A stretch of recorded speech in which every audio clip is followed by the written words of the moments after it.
Et bonjour à tous. Alors aujourd'hui, je vais aller en Bundesliga sur un match qui m'intéresse. Et il oppose le Borussia Mönchengladbach au Rasenballsport Leipzig. Et on va s'intéresser directement aux dernières infos publiées sur le site de la Bundesliga. Donc on peut traduire ça vite fait. Et qu'est-ce qu'on voit? Pas d'absence majeure côté Gladbach et les mêmes absences que face à United côté Leipzig. On peut toujours avoir une info supplémentaire en consultant d'autres sites, donc Leimer, Klostermann.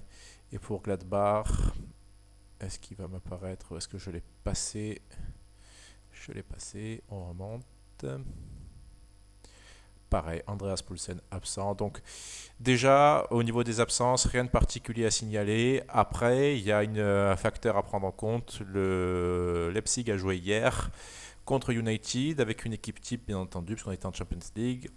Gladbach a joué avant-hier. Il y aura 24 heures de récupération en plus, ce qui n'est pas négligeable parce que je ne pense pas que ces deux équipes fassent beaucoup tourner vu le classement, vu le contexte du match, vu l'opposition aussi. Donc, qu'est-ce qu'on peut voir? Gladbach 8 points, Leipzig est leader. Et une autre chose à prendre en compte, il faut toujours regarder ça, mine de rien. Gladbach va jouer mardi en Champions League, donc mine de rien, ils vont jouer samedi, dimanche, lundi, mardi. Ils auront un peu de récupération, donc il y a quand même quelque chose qui me fait dire que Gladbach devrait aligner sa meilleure équipe. Et après, il y a le facteur fatigue. Ça, malheureusement, c'est difficile de le percevoir. Nous, on n'est pas dans le groupe, donc on ne sait pas s'il y a des joueurs particulièrement fatigués. On sait que Thuram est sorti assez tôt dans l'opposition face au Real Madrid, donc il devrait pouvoir jouer pas mal de temps. Et cette sortie-là a fait beaucoup de mal aux locaux. Donc voilà ce que je pouvais vous dire sur ce match-là au niveau des absences. Et finalement, il n'y a pas grand-chose à dire. Maintenant, on va s'intéresser aux côtes. Alors, on va aller sur. Difficile ici de vous donner un vainqueur, bien que je trouve que la cote à 3,07, enfin 3,08 même de Gladbach soit assez value parce qu'on est plus dans un rapport de force assez équilibré et il y a clairement un déséquilibre pour Leipzig, donc j'arrive pas trop à comprendre cette cote-là, mine de rien. Il y a quand même value côté Gladbach. Donc l'autre bête qui m'intéresse particulièrement, c'est un over 3 que l'on va trouver sans doute aux alentours d'un 93. Très souvent, on pourra être remboursé ici. Mais ouais, pour un 93, pour toute cote supérieure à un 90, dans un match comme ça, même s'il y a ce facteur fatigue qui est assez difficilement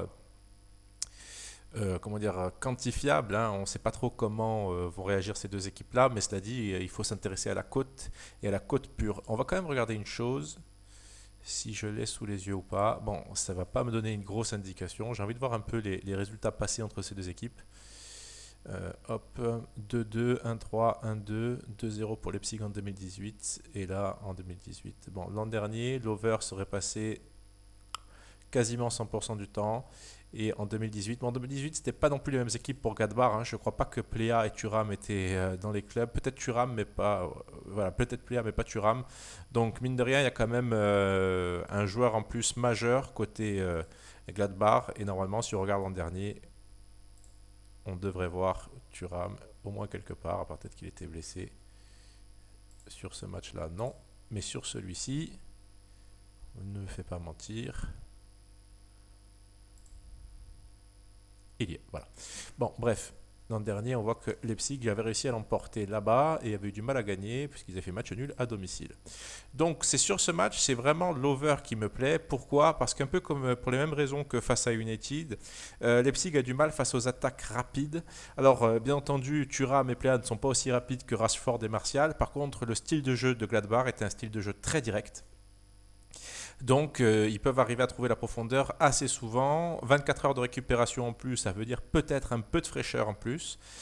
Et s'il y a un second bet qui devait peut-être, qui pourrait éventuellement m'intéresser, mais avec une moitié de mise seulement, ce serait Gladbach marque plus d'1,5 but.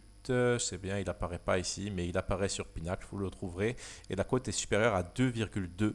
Donc, je prends l'over 3 parce que souvent, on peut avoir du 2-1, du 1-2, donc on peut être remboursé assez souvent et que si Gladbach est en petite méforme défensive, Leipzig saura en profiter.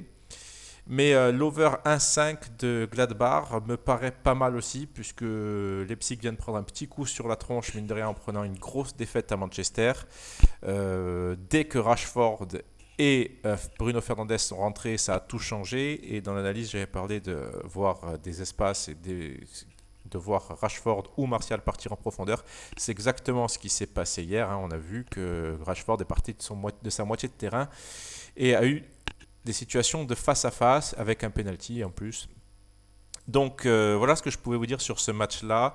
Je ne sais pas si je suis rentré bien dans les détails, mais je vais essayer de me reprendre avant de finir cette vidéo. Leipzig qui a 24 heures de récupération en moins. Leipzig qui presse très haut, qui joue très haut. Gladbach qui joue très direct et qui pourrait avoir des situations, là encore, dans le dos de cette défense, même si Thuram et ou Plea sont un peu moins rapides, voire quand même pas mal moins rapides que Rashford et Martial. Cela dit, c'est aussi le style de jeu de cette équipe de jouer très direct, donc on pourrait voir des buts. Des buts semble le pari le plus logique, donc voilà pourquoi l'over 3. La victoire de Gladbach me semble value, mais sans parler de victoire, un over 1,5 de leur part me semble très bien, côté forcément une cote, oui, côté à plus de 2,2, ça je vous invite à aller voir sur le site de Pinacle. Donc voilà ce que je pouvais vous dire sur ce match-là, j'espère que ça vous aura plu et je vous dis à très bientôt.